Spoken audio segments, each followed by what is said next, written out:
میرے ایک تایا تھے جن کو ہم چچا کہا کرتے تھے۔ ہمارے خاندان میں تایا کا لفظ استعمال نہیں کیا جاتا تھا، نہ ہی چاچو کہا جاتا تھا۔ والد کے بھائی ان سے بڑے ہوں یا چھوٹے، ان کو چچا ہی کہا جاتا تھا، اور اگر ان کی بیوی ہمارے خاندان سے ہو، جیسے ابا یا چچا کی کزن وغیرہ، تو ان کو چچی کے بجائے پھپھو کہا جاتا تھا۔ سو ہم اپنی تائی کو پھپھو کہتے تھے۔ ان کے بچے نہیں تھے اور ہم ہی ان کے بچے تھے۔ میرا بڑا بھائی جو جنرل سرجن تھا، اس کو اپنا بیٹا کہتی تھی اور مانتی بھی تھی۔ میری تائی بہت گریسفل خاتون تھی۔ میں نے کبھی اس عورت کو خود ترسی کا شکار ہوتے نہیں دیکھا، حالانکہ انہوں نے بہت بڑے دکھ اٹھائے تھے، لیکن بہت بہادر اور نفیس سی خاتون تھی۔ اپنی وفات سے قبل جب میری تائی اماں بیمار ہوئیں تو میں ان کے ساتھ کئی بار اسپتال جا کے رہی۔ وہ CMH راولپنڈی میں ایڈمٹ تھی۔ کسی اسپتال میں رہنا بھی نا ایک عجیب تجربہ ہوتا ہے۔ مریض کے نقطۂ نظر سے دیکھو تو عجیب بے بسی کا عالم ہے۔ ایک زندگی سے لڑتا مریض ICU میں بے بسی سے پڑا، ہر گھنٹے اپنے سامنے موجود مریضوں میں سے کسی ایک کی حالت بگڑتے دیکھتا ہے، پھر ایک دم ڈاکٹر اور اسٹاف بھاگ کے آتے ہیں، مشینوں کی آوازیں، لوگوں کی افراتفری، اور پھر کوئی اعلان کرتا ہے کہ یہ پیشنٹ ایکسپائر ہو گیا۔ سوچیں یہ سب دیکھنے والے مریض کی کیا حالت ہوتی ہوگی۔ ICU میں تائی اماں کے سامنے ہر گھنٹے 2 گھنٹے بعد کوئی نہ کوئی ایکسپائر ہوتا تھا۔ ICU کے باہر سب مریضوں کی فیملیز اکٹھی ہوتی تھیں۔ اندر کوئی جنرل صاحب کوما میں ہے تو کسی بریگیڈیئر کی ماں بھی وہاں داخل ہے۔ وہاں موجود فیملیز گھنٹوں کوریڈورز اور ویٹنگ رومز میں ایک ساتھ انتظار کرتی تھیں، کیونکہ دن میں دو سے ایک بار مریض سے ملنے کی اجازت نہیں ہوتی تھی۔ ان فیملیز کی آپس میں دعا سلام شروع ہو کر اچھی خاصی دوستی ہو جاتی تھی۔ وہاں سب غم کے ساتھی تھے۔ ہر روز صبح جب میں جاتی تو نوٹ کرتی کہ کل جو فیملی تھی آج وہ نہیں ہے۔ پتہ چلتا کہ بریگیڈیئر صاحب کی والدہ صبح انتقال کر گئی ہیں، وہ لوگ صبح باڈی لے کر چلے گئے ہیں۔ اسی طرح جتنے لوگ وہاں میرے کانٹیکٹ میں تھے، ان میں سے ہر ایک کا پیشنٹ میں نے اپنے سامنے مرتے دیکھا ہے۔ البتہ مجھے یقین تھا کہ میری تائی اماں ICU سے صحیح واپس آئیں گی، اور واقعی وہ ICU سے ڈسچارج ہوگی، لیکن کچھ روز بعد ان کی طبیعت پھر بگڑی اور وہ دوبارہ اسپتال لے کے گئی، لیکن راستے میں ان کا انتقال ہو گیا۔ اللہ کی امانت تھی نا، سو اللہ نے لے لی۔ دعا ہے کہ اللہ ہم سب کو اچھی جگہ پہ دوبارہ اکٹھا کرے۔ جو واقعہ میں سنانے جا رہا ہوں وہ تب کا ہے جب تائی کو ICU سے ڈسچارج کر کے پرائیویٹ روم میں شفٹ کر دیا گیا تھا۔ روم کافی بڑا تھا، اس پہ کوئی دوسرا مریض نہیں تھی۔ عموماً ایسے کمروں میں خوش ہوتی تھی میں، کیونکہ مجھے پورا بیڈ مل جاتا تھا۔ کئی دفعہ کمروں میں اکیلے رہے تھے۔ اس دفعہ البتہ جب ہمیں پرائیویٹ کمرہ ملا تو ساتھ ہی ایک دوسری فیملی آ گئی تھی۔ کسی بریگیڈیئر صاحب کی مسز تھی جو وہاں داخل تھی۔ ان کے ساتھ ایک رشتہ دار خاتون تھی۔ وہ خاتون جو اس مریضہ کی اٹینڈنٹ تھی، وہ سر سے پیر تک حجاب میں تھی۔ وہ مجھے میری تائی کو پہلی نظر میں بہت اچھی لگی تھی۔ یعنی کچھ لوگ ہوتے ہیں نا جن کے ساتھ سلام دعا، ماشاء اللہ، سبحان اللہ، حجاب اور ہر بات میں سنت طریقے پر عمل کرنے سے دل میں عزت بڑھ جاتی ہے۔ آپ کہتے ہیں کہ یہ نیک لوگ ہیں، اللہ کے ایک بہت قریب ہیں۔ ہمیں بھی یہ دیکھنے میں لگا۔ میں نے ان سے کہا کہ میری تائی کے لیے دعا کریں۔ ان کی جو مریضہ تھی نا، وہ بہت ملن نثار تھی۔ ان سے بھی اچھی بات چیت تھی۔ میں کبھی یوں ہی سر راہ مل جانے والے لوگوں کے بارے میں نہیں بتایا کرتی کہ میں کوئی رائٹر ہوں۔ میں اپنی شناخت عموماً کسی کو نہیں ظاہر کرتی، خاموش رہتی، کیونکہ مجھے پرائیویٹ رہنا پسند ہے، اور یہاں میں نے خود سے ان کو نہیں بتایا تھا۔ اتفاق ہوا کہ وہ خاتون اٹینڈنٹ جو مریض کے ساتھ آئی تھی، ان کا میرے دور کے رشتہ دار سے کوئی تعلق نکل آیا، اور انہوں نے ساتھ ہی اس شخص کو میسج کر کے ان سے میرا ذکر کر دیا۔ تو ان کو ان کے رشتہ دار نے بتایا کہ نمرہ دراصل رائٹر نمرہ احمد ہے۔ وہ بڑی خوش ہوئی اور کہنے لگی کہ بہت اچھا لگا آپ سے بات کر کے، آپ تو بہت مشہور ہیں، میری بیٹیاں تو آپ کی فین ہیں۔ میں عموماً اس کے جواب میں جزاک اللہ کہہ دیتی ہوں، مسکرا کے سر ہلا دیتی ہوں۔ لوگ عموماً آٹوگراف مانگتے ہیں تو یوں ہی ان سے رسمی بات چیت ہو جاتی ہے۔ پھر میں اپنی تائی کے ساتھ مصروف ہو گئی۔ اگلے دن وہ خاتون میرے پاس آئی، انہوں نے کہا مجھے آپ سے کوئی بات کرنی ہے۔ میں نے کہا شور۔ تب میری تائی اماں سو رہی تھیں، ان کی مریضہ بھی سو رہی تھی۔ میں باہر ان کے ساتھ سٹنگ ایریا میں بیٹھ گئی، وہ بولنا شروع ہوئی اور میں ان کو سننے لگی۔ وہ بولتی گئی اور میں سنتی گئی۔ اگلا آدھا گھنٹہ انہوں نے جو بولا نا، اس کو اگر ایک لفظ میں بیان کروں تو زہر جو ہے نا، بہترین لفظ ہوگا۔ میری ذات، میری تحریروں، میری تربیت، میرے عقائد کے بارے میں جتنا زہر انہوں نے اگلنا تھا نا، اگل دیا۔ لیکن مجھے اب اندازہ ہو رہا تھا کہ کوئی ریڈر کس رائٹر سے اتنی شدید نفرت بھی کر سکتا ہے جتنی ان خاتون کو مجھ سے تھی۔ انہوں نے مختلف قرآنی حدیث آیات سنا کے مجھے یہ کہا کہ آپ نہ صرف خود گمراہ ہو رہی ہیں بلکہ لوگوں کو بھی گمراہ کر رہی ہیں۔ آپ کی حقیقت کچھ اور ہے اور آپ لوگوں کے سامنے دکھاتی کچھ اور ہے۔ آپ بالکل بھی نیک نہیں ہیں، نہ آپ اللہ کے قریب ہیں۔ آپ تو بالکل عام سے مسلمان ہیں، آپ میں کوئی خاص بات نہیں ہے۔ آپ معصوم بچیوں کو گمراہ کر رہی ہیں، اور افسوس کی بات یہ ہے کہ آپ یہ دین کے نام پہ کر رہی ہیں۔ میں بالکل خاموشی سے ان کی تقریر سنتی رہی۔ آخر میں نے پوچھا کہ کیا آپ نے میری کتابیں پڑھی ہیں؟ نہیں، میں نے نہیں پڑھی، میری بیٹیاں پڑھتی ہیں، اور مجھے یہی افسوس ہے کہ کتنے لوگ آپ سے انسپائر ہوتے ہیں لیکن آپ کی عقائد غلط ہیں، آپ لوگوں کو غلط طرف لگا رہی ہیں۔ آپ خود بھی اللہ کے قریب نہیں۔ کیا آپ تصور کر سکتے ہیں کہ کوئی کسی کے سامنے بیٹھ کر اس کے منہ پر نرم آواز میں اس شخص کے بارے میں اتنا زہر اگلے، اس کے ذات کو بالکل صفر کر دے، اس کو ایک برا مسلمان کہے اور سامنے والا چپ کر کے اس کی ساری بات سنے؟ بالآخر میں نے بولنا شروع کیا، لیکن میں نے نوٹس کیا میرے سوال کے جواب میں ان کے پاس کوئی دلیل نہیں تھی۔ انہوں نے میری کوئی کتاب نہیں پڑھی تھی۔ میں ان سے صرف اپنی بات کتاب کے بارے میں سوال کرتی تو وہ کہتی ہیں آپ میرے فلاں اسکالر کی فلاں کتاب پڑھیں نا، اس میں آپ کو جواب ملے گا۔ میں نے مسکرا کے کہا مجھے نہیں پڑھنی آپ کے اسکالر کی کتاب، میں کیوں پڑھوں؟ آپ مجھے خود اس بات کا جواب دیں۔ مگر ان کے پاس کوئی جواب نہیں ہوتا تھا، صرف نفرت تھی۔ انہوں نے آدھے گھنٹے تک جتنی نفرت انڈیلنی تھی نا، جتنی تلخ باتیں کرنی تھی میرے کام پہ، میری ذات پہ، میری باتوں پہ، وہ میں دہرانا بھی نہیں چاہتی، وہ انہوں نے کر ڈالی۔ اب مجھے افسوس ہوتا ہے کہ میں نے ان کو اس وقت جواب کیوں نہیں دیا، حالانکہ ان کے ہر سوال کا میرے پاس ان کی ہر بات کا جواب تھا، لیکن اس کی دو وجوہات تھی۔ ایک تو میں قدرے شوق تھی، دوسری وجہ یہ کہ میں ایک پبلک فگر ہوں، یہ کسی بدتمیزی نہیں کر سکتی، صبر کا دامن چھوڑ نہیں سکتی، ورنہ ان کے پاس ہر جگہ میرے خلاف بولنے کو بہت کچھ ہوتا ہے۔ کچھ چیزیں چپ اچھی ہوتی ہے، کچھ ہماری تربیت ایسی تھی کہ ہم صبر کر کے اپنا راستہ بدل لیتے ہیں۔ میں نے کہا آپ میری کتابیں پڑھیں، آپ کو اپنے آرا پہ افسوس ہوگا۔ اس کا مزید یہ کہنا کہ میں ایک چھوٹی سی لڑکی ہوں، میرے پاس کوئی سرٹیفکیٹ نہیں ہے دین کی اشاعت کا، کوئی اجازت نہیں ہے، میں کیسے دین پھیلا سکتی ہوں؟ میں تو ایسی ہی ہوں کہ میری تائی بیمار ہے اور میں کانوں میں 2 انچ کے ایئر رنگز پہن کے بیٹھی ہوئی ہوں۔ میں نے دوپٹہ کان سے ہٹایا، ان کو اپنے ایئر رنگز دکھائے جس میں 4 شوخ رنگ تھے۔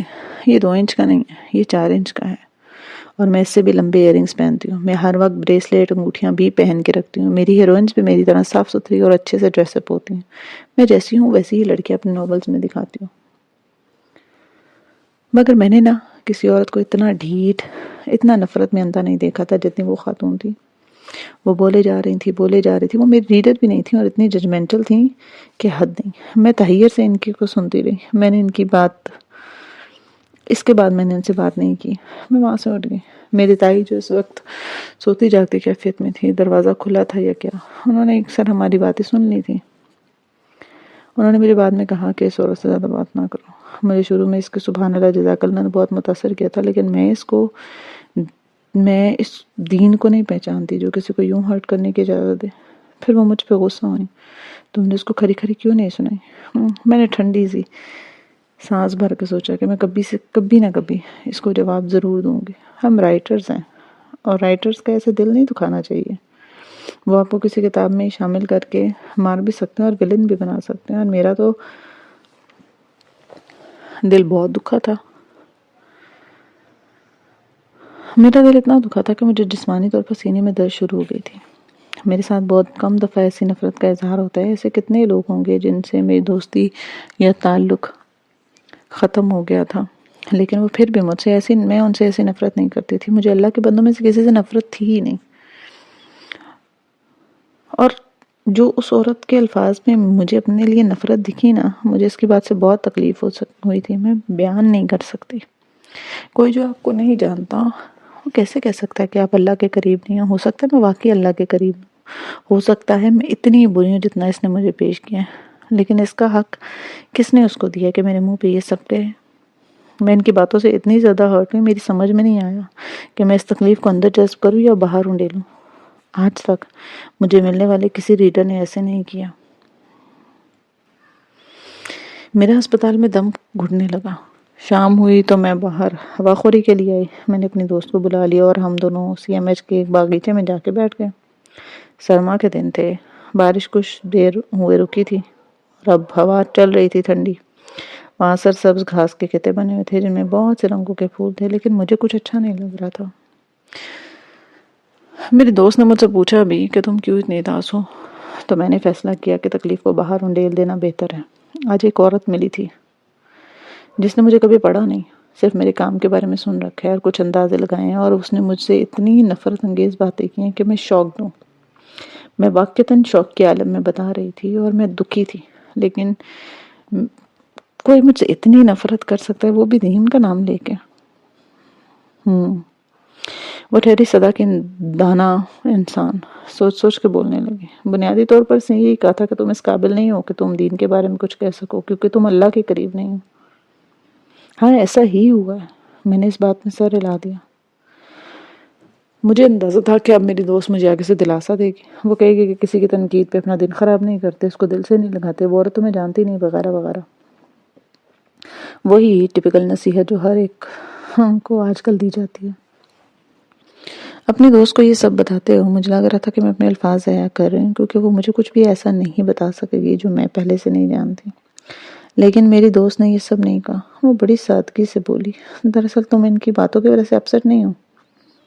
میں واقعتاً حیران ہوئی کیونکہ میں اس کی توقع نہیں کر پا رہی تھی. ظاہر ہے میں ان کی باتوں کی وجہ سے ہی اپسٹ ہوں. نہیں، ان کی باتوں نے تمہیں دکھ نہیں دیا، تمہیں دکھ ان کی باتوں پہ یقین کرنے کی وجہ سے ملا ہے. درد اندر تم خود بھی اس سے، اور کہیں نہ کہیں تم اندر خود بھی اس سے متفق ہو.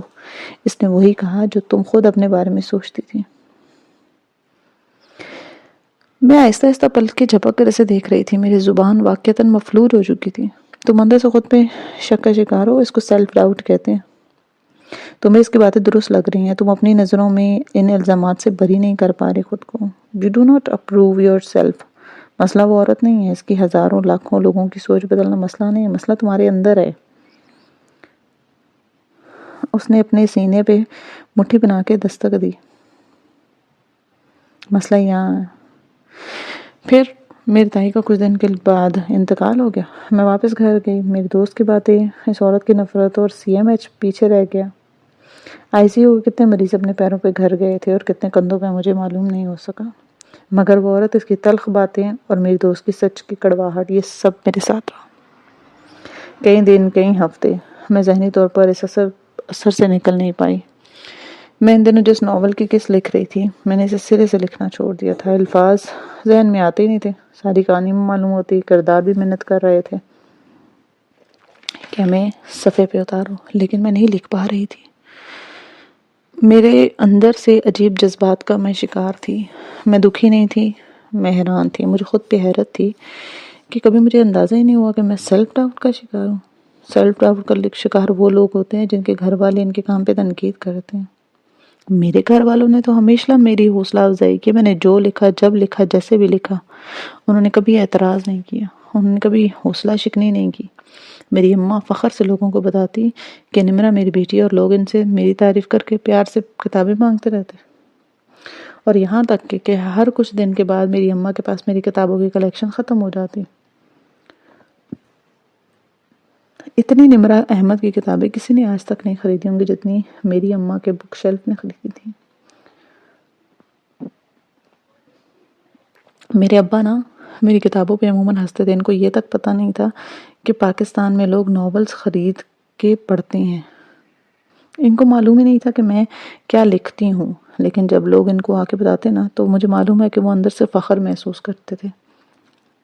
میرے بھائی اپنی یونیورسٹیز، کالجز میں فخر سے میرا بتاتے تھے، اور اپنے دوستوں کے پیغامات بھی مجھے تک پہنچاتے تھے. جس دن حالم یا نمل کی قسط آنی ہوتی، اس دن میرا 7-8 سالہ بھانجا اپنی ماں یعنی میری بہن کے لیے خود ناشتہ بناتا کہ اس وقت ماں وقت ضائع کیے بغیر ان کو پوری کہانی سنائے.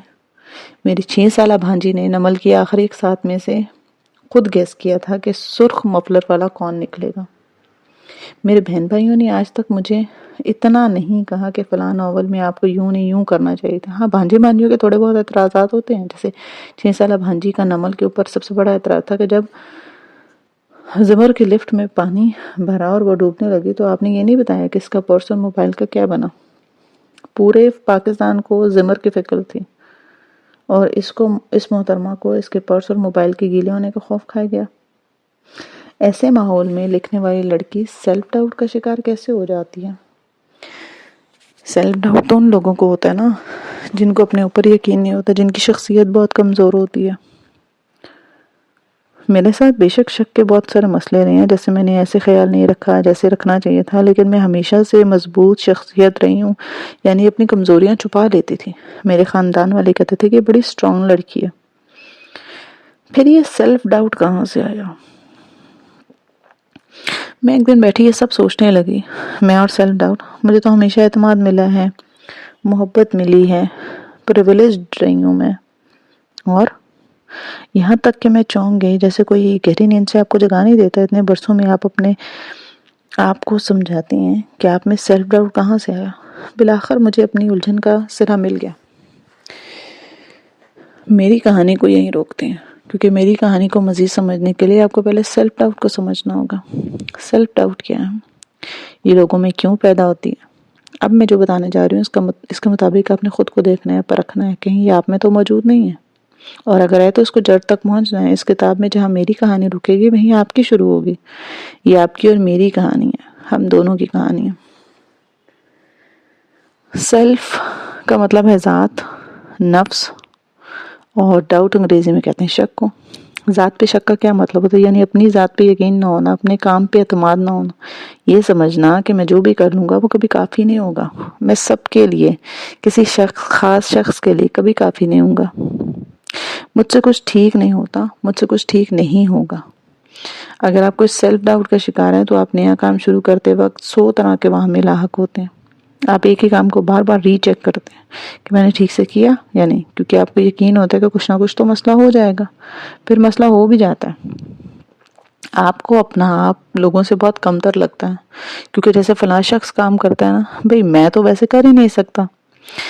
سیلف ڈاؤٹ آپ کے اندر کب شروع ہوتا ہے؟ عموماً بچپن میں یا بعض اوقات ٹین ایج میں، اگر آپ کے گھر، اسکول، دوستوں میں کوئی شخص جو آپ پہ تنقید کرتا ہے، آپ کے ہر کام میں نقص نکالتا ہے، جس کے سامنے آپ بول نہیں سکتے، تو اس شخص کا رویہ آپ کے اندر سیلف ڈاؤٹ کو پیدا کرتا ہے۔ آپ ہر دفعہ اپنے کام کو بہتر بنانے کی کوشش کرتے ہیں، لیکن کچھ نہ کچھ غلط ہو جاتا ہے اور اس کو بولنے کا موقع مل جاتا ہے۔ وہ آپ کی تعریف کرتا ہے، لیکن بہت کم، بہت کم۔ البتہ وہ تعریفی لمحات آپ کو آج بھی یاد ہیں۔ جب ایسے شخص نے آپ کے بارے میں کچھ اچھا کہا، آپ کو وہ یاد رہ گیا، کیونکہ ایسا بہت کم ہوا تھا نا۔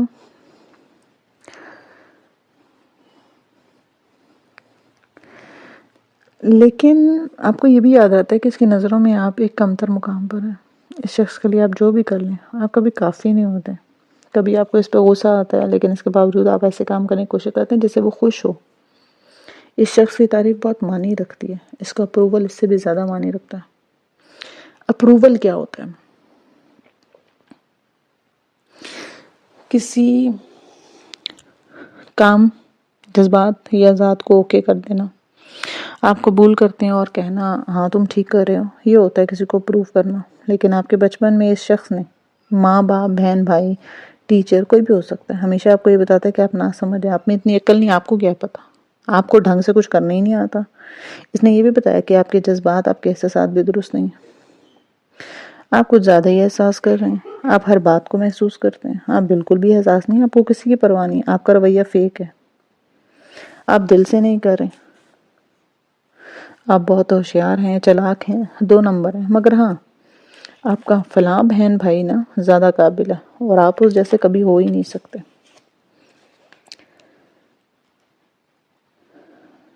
یہ سیلف ڈاؤٹ کا شکار انسان کرتا ہے، اور پھر اپنا علاج کرنا ہوگا آپ کو۔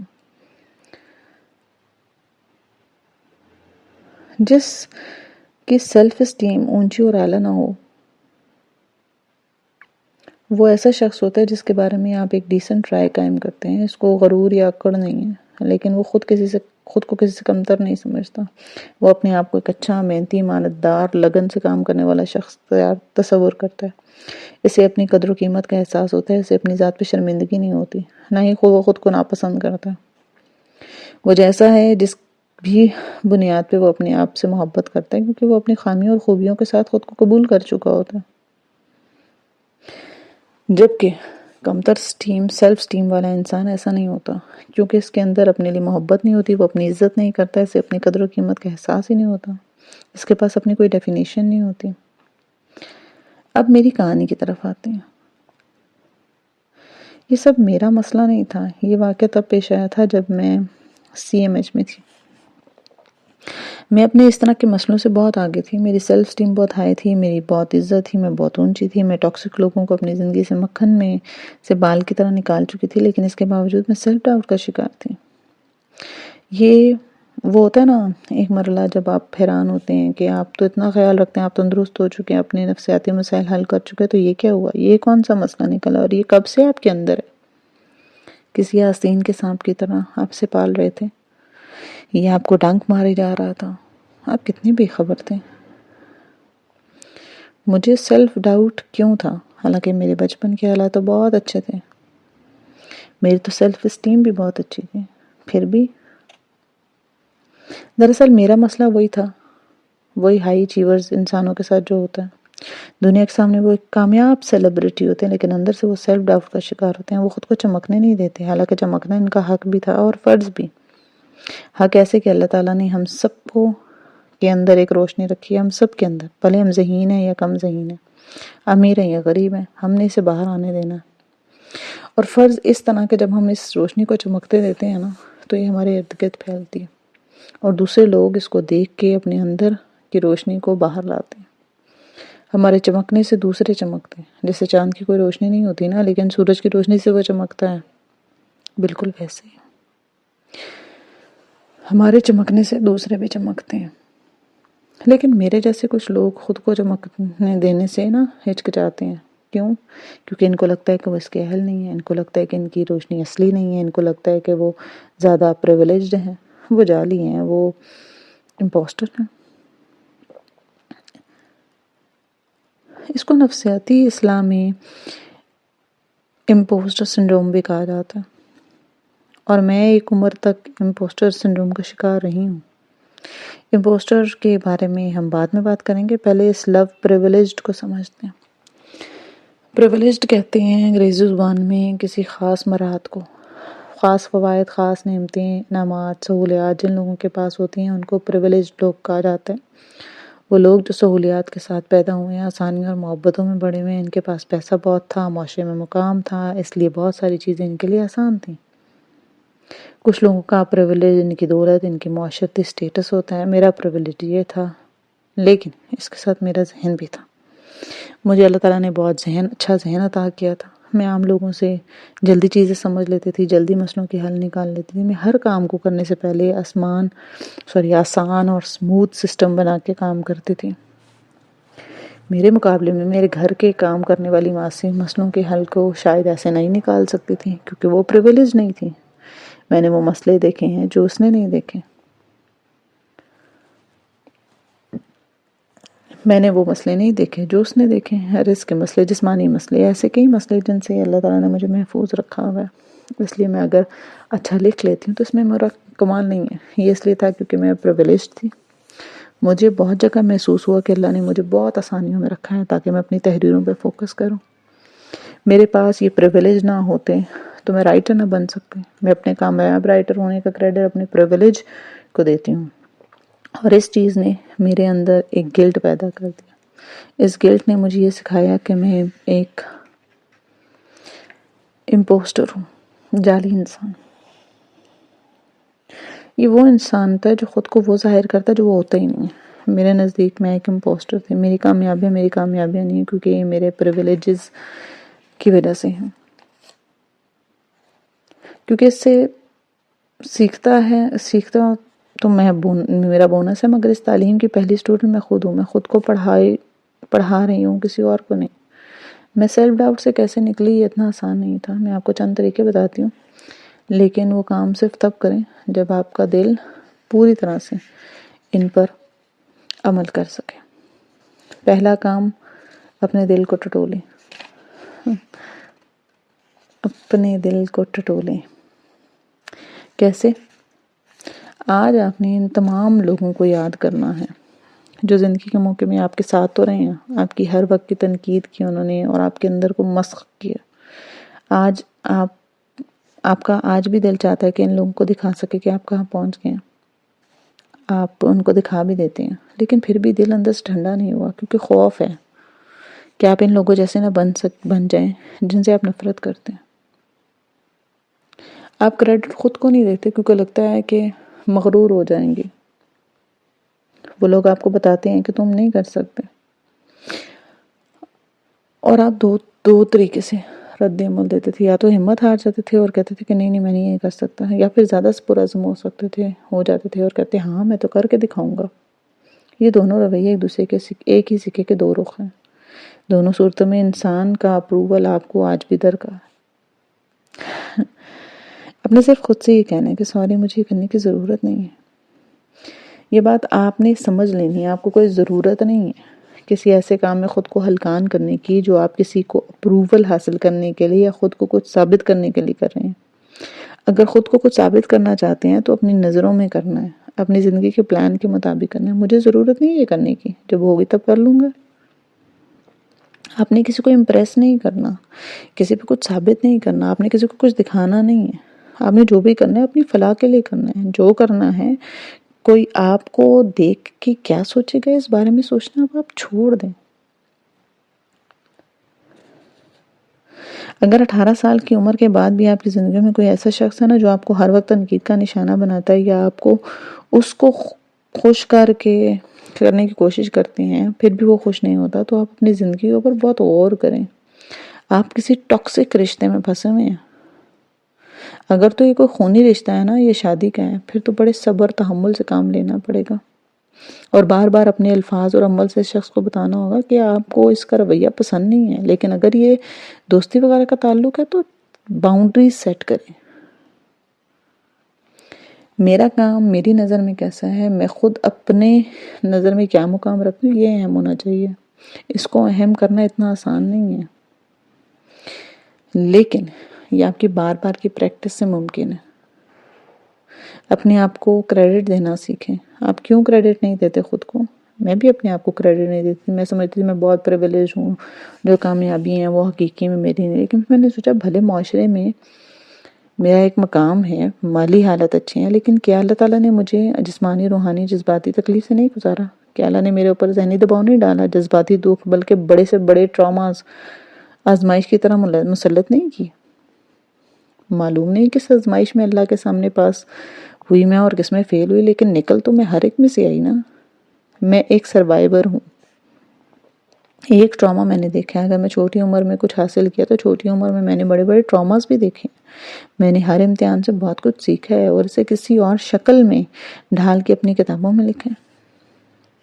لکھاری نا سونار کی طرح ہوتے ہیں، وہ خود کو ماری جانے والی اینٹ کو اٹھا کے دیکھتے ہیں اور پھر اس میں چمک تلاش کرتے ہیں۔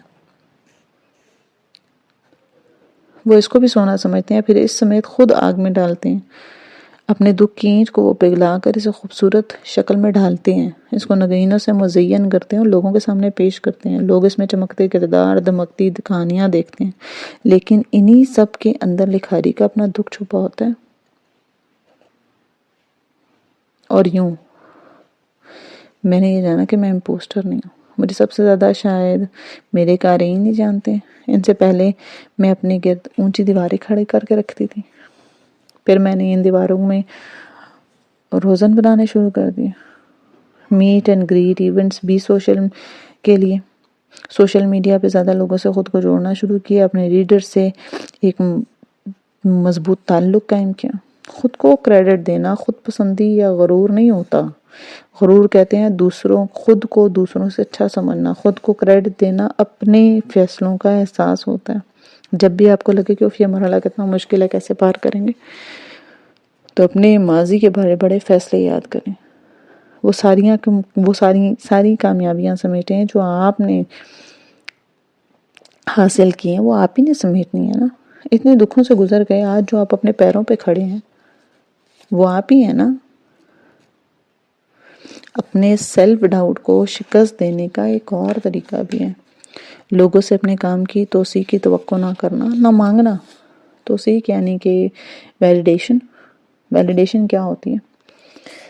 وقت سے پہلے ان لوگوں کے سامنے بیان کر کے پھر اس دوسرے سے اس کی تعریف کی چاہ کرنا۔ جو کام بھی آپ کرتے ہیں اسے بیان نہ کریں، اپنے پلانز ہر ایک کو نہ بتائیں، چپ چاپ خاموشی سے اپنے پلانز پہ کام کریں جس کو واقعی آپ سے مشورہ درکار ہوگا نا، ورنہ لوگوں لوگ چیزوں کو خراب نظر دیتے ہیں، خراب نظر دینا خراب کر دیتے ہیں، پھر نظر بھی لگا دیتے ہیں اور پھر فوراً آپ حوصلہ ہار دیتے ہیں۔ اپنے خواب نہیں بتانے چاہیے، نیند میں دیکھنے والے ہوں اور جو بھی ذہن میں پکتے ہوں۔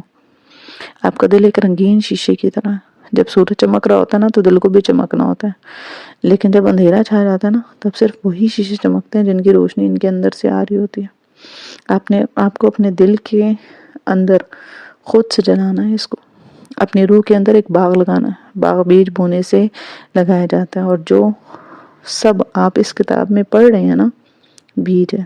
سیلف کریڈٹ، اپنی ذات سے محبت، اپنی عزت نفس، اپنی ذات اور صحت کا خیال، یہ سب بیج ہیں جو آپ نے اپنے دل کی زمین میں بونا ہے۔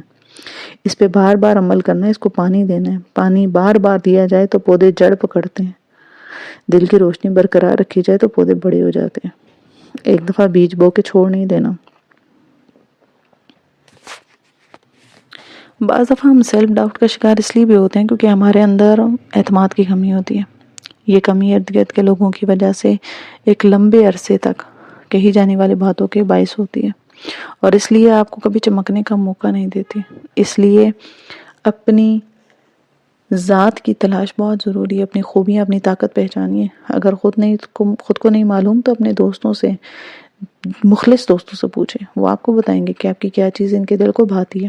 پھر اس چیز پہ محنت کریں، اس کو خوبصورت اور مزید خوبصورت بنائیں۔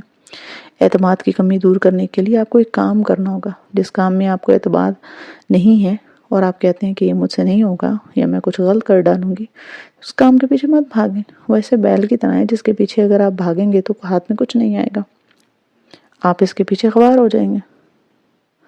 آپ کا کام یہ ہے کہ اس کو اس کے سینگ سے پکڑیں، یعنی کہ تھوڑے کام سے شروع کریں جو کام آپ سے نہیں ہوتا۔ اس کے مختلف حصے بنا لیں، اس کو مختلف حصوں میں ڈیوائیڈ کریں اور روز اس کے ایک حصے کو کرنے کی کوشش کریں۔ بعد آخر میں وہی ہے، تھوڑا کرنا ہے لیکن ہر روز روٹین بنانی ہوگی۔ بعض دفعہ ہم خود اس لیے بھی نہیں چمکتے کیونکہ ہم یہ نہیں چاہتے کہ ہماری وجہ سے دوسرے جو ہیں وہ خود کو چھوٹا محسوس کریں۔ ہم خود کو اتنا عاجز بناتے ہیں، اتنا لوگوں کے پیروں میں رول دیتے ہیں خود کو کہ ہماری کوئی اہمیت ہی نہیں رہتی۔ ہمیں لگتا ہے کہ ہمیں خود کو غرور سے بچانے کے لیے ایسا کرنا ہے، لیکن کبھی بھی سیلف ڈاؤٹ اس لیے نہیں ہوتا کہ ہمیں لگتا ہے کہ ہم میں کمی ہے، بلکہ یہ اس لیے ہوتا ہے کہ ہمیں یہ خوف ہوتا ہے کہ ہم دوسروں سے کہیں طاقتور ہیں۔ اپنے آپ کو عاجز بنا کے رکھنا آہستہ آہستہ آپ کے اندر اعتماد ختم کرتا ہے۔ کئی ذہین، کئی ہائی اچیور عورتوں میں بھی یہ مسئلہ ہے۔ اس خوف سے کہ ان کے شوہر ان کے سامنے انسیکیور یا کمتر محسوس نہ کریں، وہ اپنی ذہانت کو چمکنے ہی نہیں دیتی۔ وہ ان کے شوہر یا ان کے باپ کا نظریہ ہوتا ہے جو ان کے اندر چل رہا ہوتا ہے، زبان سے وہ نہیں کہتی، وہ کسی کو برا فیل نہیں کروانا چاہتی۔ اس لیے آپ نے اپنی اپروچ کو بدلنا ہے، آپ کو خود کو چمکنے دینا ہے، کیونکہ آپ کی چمک دوسروں کو کمتر نہیں بلکہ ان کو بھی چمکنے کا موقع دے گی۔ اگر کوئی پہلے سے انسیکیور ہے تو یہ اس کا مسئلہ ہے نا، آپ نے دوسروں کی ذات کے مسئلے نہیں حل کرنے، اپنے اوپر کام کرنے، اپنی قدر کروانی ہے۔ سیلف ڈاؤٹ ایسا کام کرتے وقت بھی ہوتا ہے جو آپ نے پہلے کیا ہو لیکن خراب ہو گیا ہو۔ جب بھی آپ وہ کام کریں گے آپ کا اعتماد کم ہوگا اور واقعی آپ اسے بگاڑ دیں گے۔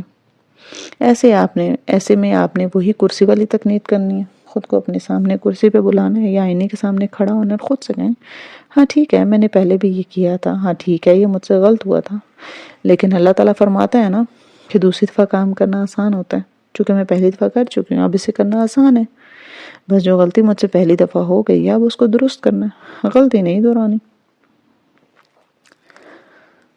سیلف ڈاؤٹ کو اپنے اندر سے، اپنے دل سے اکھاڑ پھینکنے کے لیے ایک چیز بہت اہم ہے، وہ ہے اپنی نیت چیک کرنا۔ جیسے میں اس وقت کتاب میں لکھ رہی ہوں نا، ابھی تک میں نے اس کے 12 ابواب لکھے ہیں، میرے پاس ایک پورا پلان ہے میں نے اسے کیسے لکھنا ہے، کب لکھنا ہے، لیکن اس کو لکھتے ہوئے میں بہت دفعہ سیلف ڈاؤٹ کا شکار ہوئی ہوں۔ میں پہلی بار اتنے بڑے لیول پہ نان فکشن لکھنے جا رہی ہوں، میرے ریڈرز میرے ناول پڑھتے ہیں وہ فکشن ریڈرز ہیں، کیا وہ ایک سیلف ہیلپ بک پڑھ لیں گے؟ کہیں یہ بورنگ تو نہیں ہو جائے گی؟ کہیں واقعی 33 دن کوئی اس کو پڑھے گا؟ کتنے ہی لوگ درمیان میں سے چھوڑ دیں گے کیونکہ اس میں کوئی کردار نہیں ہے، کوئی پلاٹ لائن نہیں ہے، کوئی رومانس نہیں ہے، اور کیا میری کتاب سے کسی کو فائدہ ہوگا؟ کسی بھی کام کے اندر درمیان میں پہنچ کے انسان کو سیلف ڈاؤٹ ہونے لگتا ہے، جو آئیڈیا آپ نے اتنے ایکسائٹمنٹ میں شروع کیا ہوتا ہے درمیان میں پہنچ کے بورنگ ہو ہی جاتا ہے، روکھا پھیکا لگنے ہی لگتا۔ کسی چیز سے بہت زیادہ شناسائی سے اس کی کشش کھو دینی چاہیے۔ اس لیے بہت لوگ کہتے ہیں کہ ہم اس لیے رائٹر نہیں بن پائے کیونکہ ہم کوئی ناول ہی نہیں مکمل کر پائے، درمیان میں اسے چھوڑ دیتے ہیں۔ آپ سے آپ کا کام جوش شروع کرواتا ہے اور جوش کم عمری میں ہوتا ہے، یہ درمیان میں غائب ہو جاتا ہے۔ عادت ڈالنی پڑتی ہے، ہر روز لکھنے کی عادت۔ میں جب بھی کچھ لکھ رہی ہوتی ہوں درمیان میں پہنچ کے میرا جوش کھو جاتا ہے، جیسے اس کتاب کو لکھتے ہیں میرا سیلف ڈاؤٹ کا میں شکار ہوں کہ کیا یہ کتاب کامیاب ہوگی۔ ایسے میں اس شک و شبہ سے نکلنے کے لیے ایک طریقہ ہے، میں اپنے اصل کی طرف لوٹ جاتی ہوں۔ یہ کتاب کامیاب ہوگی یا نہیں اس بات کو چھوڑ دیتی ہوں، یہ سوچتی ہوں کہ میں یہ کتاب کیوں لکھ رہی ہوں۔ میں یہ کتاب اس علم کو آگے پہنچانے کے لیے لکھ رہی ہوں جو اللہ نے مجھے دیا ہے، کئی کتابوں سے، کئی تجربوں سے، میری زندگی سے۔ میرا مقصد یہ ہے کہ اس کو پڑھ کر آپ اپنے دل کی زمین پہ اچھے بیج بوئیں، آپ کو یہ احساس ہو کہ آپ اپنی قدر خود سے محبت کیسے کرنی ہے۔ میری خواہش ہے اس کتاب سے آپ کو ایک اچھی عادت ملے۔ میری اس کتاب کا مقصد خیر پھیلانا ہے۔ میرے ریڈرز اس کو پورا پڑھتے ہیں یا نہیں، بیج کو بوتے ہیں یا نہیں، سیراب کرتے ہیں پانی سے یا نہیں، یہ میری کوشش کا نتیجہ ہوگا جو میرے ہاتھ میں نہیں ہے۔ میرے ہاتھ میں میری نیت ہے، کوشش ہے، نتیجہ اللہ کے ذمہ۔ جب کسی کام میں شک آ جائے، یعنی کہ خود پہ شک آ جائے کہ پتہ نہیں ہوگا کہ نہیں، تو اپنی نیت تازہ کریں۔ میری نیت یہ ہے کہ میں انسان کو اللہ سے اور پھر خود سے ملواؤں، اس کو اللہ کی اور اس کو اپنی پہچان دوں۔ اب آگے کسی کو فائدہ ہو یا نہ ہو میری حد سے باہر کی چیز ہے۔ آپ نے صرف اس چیز کے لیے پریشان نہیں ہونا جو آپ کے اختیار میں ہے، یعنی آپ کا کام، نتیجہ اللہ پہ چھوڑنا۔ نیت کو درست کریں، تازہ کرنے کے لیے ایک چیز بہت ضروری ہے، اس نیت کو اپنے کانوں سے دہرائیں، اپنے کانوں میں دہرائیں، خود سے کہنا شروع کریں کہ میری یہ نیت ہے۔ زبان سے نکلنے والے ہر لفظ بہت طاقتور ہوتا ہے، آپ کے الفاظ کی ضرورت آپ کے کانوں کو بھی ہے، خود سے بار بار کہیں۔ نیت پہلے خالص نہ ہو تب بھی بار بار یہ دہراتے وہ بہتر ہو جاتی ہے۔ نیت صاف ہو تو نتیجہ اللہ تعالیٰ اچھا کر ہی دیتا ہے، یا دنیا میں یا آخرت میں یا دونوں میں۔ یاد رکھیں ایک وقت آتا ہے جب آپ کی ہڈیاں چھوٹی اور دل نرم ہو جاتا ہے۔ آپ کو چلنا نہیں آتا تھا، ایک وقت تھا جب آپ کے پاس اتنا علم، اتنا تجربہ نہیں تھا جتنا آج ہے۔ بہت سی چیزیں 10 سال پہلے آپ کو معلوم نہیں تھی، نہ کرنا آتی تھی، اب آپ ان کو آرام سے کر لیتے ہیں۔ اتنا کچھ پہلے بھی تو سیکھا تھا نا اپنے زندگی سے، یہ بھی سیکھ جائیں گے۔ چلنا سیکھ لیا، بولنا سیکھ لیا، عمر بڑھتی ہے تو لکھنا اور پڑھنا بھی سیکھ جاتے ہیں، لوگوں سے بات کرنے کا طریقہ آ جاتا ہے، کام کرنے کا ڈھنگ آ گیا، جاب کرنا سیکھ گئے، یہ بھی کر لیں گے۔ اور اگر اس میں کہیں گر گئے تو کوئی بات نہیں، آپ اٹھ کھڑے ہوں گے۔ جب آپ چھوٹے تھے نا تو آپ کو لوگوں کا اپروول درکار تھا، اب آپ کو درکار نہیں، کیونکہ اب آپ بچے نہیں ہیں۔ آپ کی تعلیم، عمر، تجربے نے سب نے آپ کو سب سے مختلف انسان میں ڈالا ہے۔ دنیا میں کوئی بھی شخص آپ جیسا نہیں ہے، سب مختلف ہیں۔ آپ سے اگر کوئی غلط فیصلے ہوئے تو وہ آپ کے حصے کی غلطیاں تھیں، اور بعض دفعہ ہمیں خود کو اپنے حصے کی غلطیاں کرنے دینا چاہیے، ورنہ ہم میچور کیسے ہوں گے۔ بعض دفعہ سیلف ڈاؤٹ مقابلہ بازی کی وجہ سے ہوتا ہے، کسی اور سے نہیں، خود سے مقابلہ ہوتا ہے۔ آپ سوچتے ہیں کہ میں ایک بہت کامیاب کام کر کے نکلا ہوں، اور اگر میرا اگلا کام اتنا کامیاب نہ ہوا تو، اگر وہ پہلے جیسا نہ ہوا تو۔ اپنی اپروچ درست رکھیں، آپ کا اپنا ہر نیا کام پچھلے کام جیسا نہیں ہے۔ کوئی 2 سفر ایک جیسے نہیں ہو سکتے نا، تو دو لوگ ایک جیسے نہیں ہو سکتے۔ ہر کام، ہر نیا پروجیکٹ مختلف ہوگا۔ زندگی میں آنے والا ہر شخص دوسرے سے مختلف ہوگا۔ آپ ایک ہی دریا میں 2 بار نہیں اتر سکتے نا۔ گزشتہ کام جب آپ نے کیا تھا آپ یہ انسان نہیں تھے، آپ ہر پل بدل رہے ہوتے ہیں، آپ مزید میچور انسان بن رہے ہوتے ہیں۔ آپ کا کامیاب آپ سے کوشش کر رہا ہوتا ہے، نتائج میں نہیں۔ آپ نے اپنی گزشتہ کامیابی کی فوٹو کاپی نہیں تیار کرنی، اس کامیابی کو لے کر آگے بڑھنا ہے۔ ہر نئے کام کو الگ کام سمجھ کے کرنا سیکھیں تو اپنے کام پہ شک کم ہونے لگیں گے۔ اور آخر میں آپ کا آج کا کام، آپ نے ایک جار لینا ہے، چینی پتی کا ڈبہ خالی کر لیں، اس کو اچھی طرح صاف کریں، پھر کاغذ کی چند پرچیاں بنائیں، 10 یا 10 سے زائد پرچیاں۔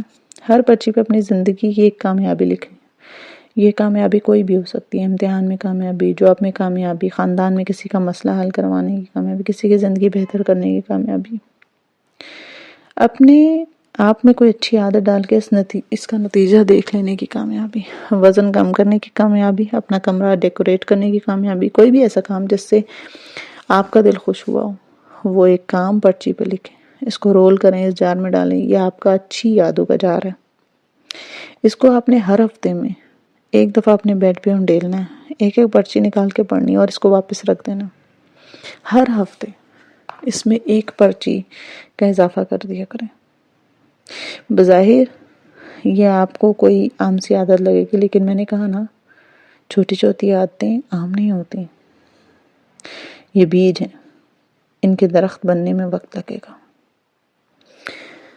آج کے سوالات۔ نمبر 1، آپ کے خیال میں لوگوں کو آپ کی کیا بات ناپسند ہے جس کے بارے میں وہ آپ کے پیچھے باتیں کرتے ہیں؟ نمبر 2، اپنی فینٹیسی ورلڈ میں جب آپ خود کو تصور کرتے ہیں تو ایسی کیا شے ہے جو آپ کے تصوراتی وجود میں ہوتی ہے جو حقیقی زندگی میں آپ کے اندر نہیں ہے؟ نمبر 3، وہ لوگ کون ہیں جن کا اپروول آپ کو چاہیے ہوتا ہے، یعنی آپ چاہتے ہیں کہ وہ آپ کی تعریف کریں اور آپ کی کامیابیوں کو تسلیم کریں؟ نمبر 4، اپنے کس طرح کے کاموں خوبیوں پہ آپ لوگوں کو تعریف و توصیف کا انتظار رہتا ہے؟ نمبر 5، کیا بچپن میں یا اسکول کالج میں آپ کی کسی خامی کا مذاق اڑایا جاتا تھا؟ نمبر 6، کیا کبھی کسی نے آپ کی کسی صفت کی وجہ سے آپ کو کوئی نک نیم رکھا تھا اور کیا آپ کو وہ نک نیم پسند تھا؟ نمبر 7، کیا آپ نے اپنا غلط نک نیم رکھنے سے کبھی کسی کو منع کیا ہے؟ کیا آپ لوگوں کے اس نک نیم سے خود کو بلانے سے منع کرتے ہیں؟ نمبر 8، لوگوں کی کس طرح کی باتیں آپ کو اپسٹ کرتی ہیں؟ نمبر 9، آپ کس خامی کا تذکرہ کرتے ہوئے جذباتی ہو جاتے ہیں اور چاہتے ہیں کہ اس بارے میں کوئی بات نہ کریں؟ نمبر 10، آپ کو اپنے گھر والوں یا قریبی دوستوں سے کس شے کی شکایت ہے؟ نمبر 11، جب کوئی کام مشکل ہو جائے تو آپ اسے چھوڑ دیتے ہیں یا آخر تک پہنچاتے ہیں؟ آج کی مشق، 3 ایسے کام لکھیں جو آپ اپنی شخصیت کی بہتری کے لیے کرنا چاہتے ہیں، مگر یہ نہ لکھیں کہ میں یہ کر لوں یا کرنا چاہتا ہوں، بلکہ یوں لکھیں کہ میں اس کام کو کرنے کی کوشش کر رہا ہوں، جیسے میں غصے پہ قابو پانے کی کوشش کر رہا ہوں۔ ٹھیک ہے، ملتے ہیں نیکسٹ ایپیسوڈ میں، تب تک اپنا خیال رکھیں۔ اللہ حافظ۔